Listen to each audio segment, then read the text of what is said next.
మద్యం పాలసీ విషయంలో అటు టీడీపీ కూటమి ప్రభుత్వం, గతంలో వైకాపా ప్రభుత్వం దొందే అనే విధంగా తయారయ్యాయి.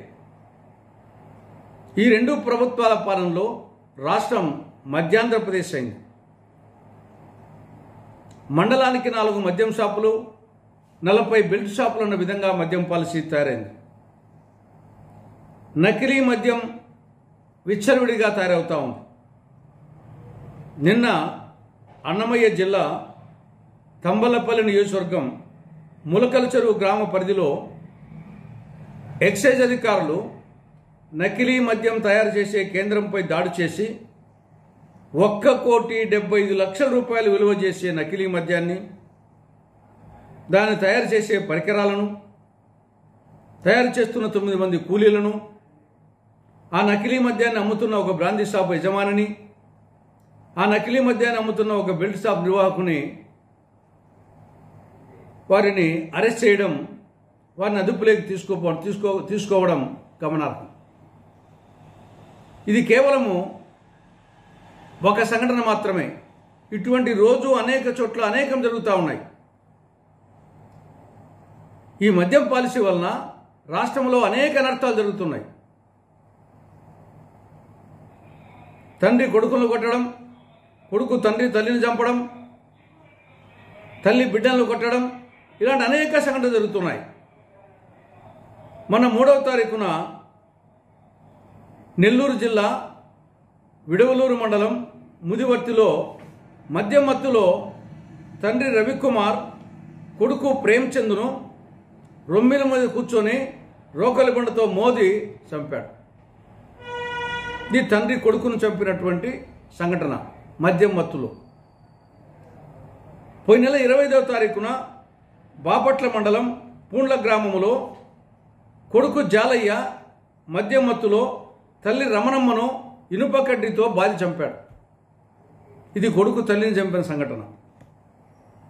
ఇటీవల మదనపల్లిలో 7వ తరగతి 10వ తరగతి చదువుతున్న బిడ్డలు పోలీస్ స్టేషన్పై కంప్లైంట్ చేశారు.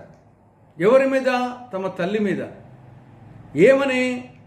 తమ తల్లి వాణి మద్యానికి బానిసై రోజు తమను సంఘటికరతో కొడతా ఉంది, బాగుతా ఉందని చెప్పేసి మమ్మల్ని రక్షించండి అని చెప్పేసి పోలీస్ స్టేషన్లో ఫిర్యాదు చేశారు.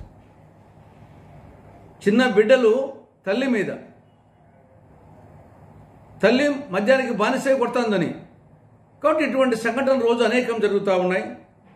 ఇప్పటికైనా స్వర్ణాంధ్ర దేవుడెరుగు రాష్ట్రాన్ని మధ్యాంధ్రప్రదేశ్ కాకుండా చూడాలని, బెల్ట్ షాపులు లేకుండా చూడాలని, నకిలీ మద్యం తయారీ కేంద్రాలు లేకుండా చూడాలని, వీలైతే సంపూర్ణ మద్యపాన నిషేధాన్ని అమలయ్యేటట్టు చూడాలని కాంగ్రెస్ పార్టీ కూటమి ప్రభుత్వానికి విజ్ఞప్తి చేస్తూ ఉంది.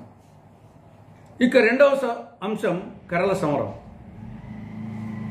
కర్నూలు జిల్లా పొలగుంద మండలం దేవరగట్టు మాల మల్లేశ్వర స్వామి బన్ని ఉత్సవంలో మొన్న విజయదశమి సందర్భంగా కర్రల సమరం జరిగింది. ఆ కర్రల సమరంలో కొసిగి తిమ్మప్ప, ఆంజనేయులు అనే 2 మధ్య వయస్కుల వారు చనిపోవడం జరిగింది.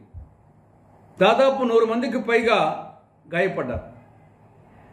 ఇది చాలా శోచనీయం, చాలా దురదృష్టకరం.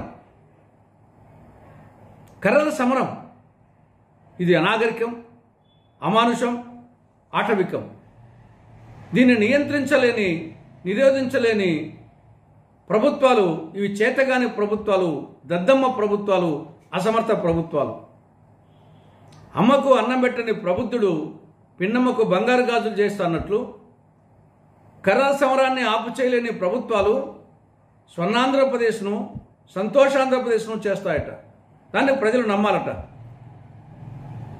కానీ కనీసం వచ్చే సంవత్సరమైనా ఈ కర్రల సమరం జరగకుండా చూడాలని, దానికి ఇప్పటి నుండే ఆ ప్రాంతంలో అవగాహన కార్యక్రమాలు నిర్వహించాలని, ముందు జాగ్రత్త చర్యలు తీసుకోవాలని, ఇది ప్రభుత్వం ఒక ఛాలెంజ్గా తీసుకోవాలని, ఇటువంటి మూఢనమ్మకాలను, అనాగరిక చర్యలను ఎటువంటి పరిస్థితుల్లో ప్రోత్సహించవద్దని కాంగ్రెస్ పార్టీ కూటమి ప్రభుత్వానికి విజ్ఞప్తి చేస్తూ ఉంది.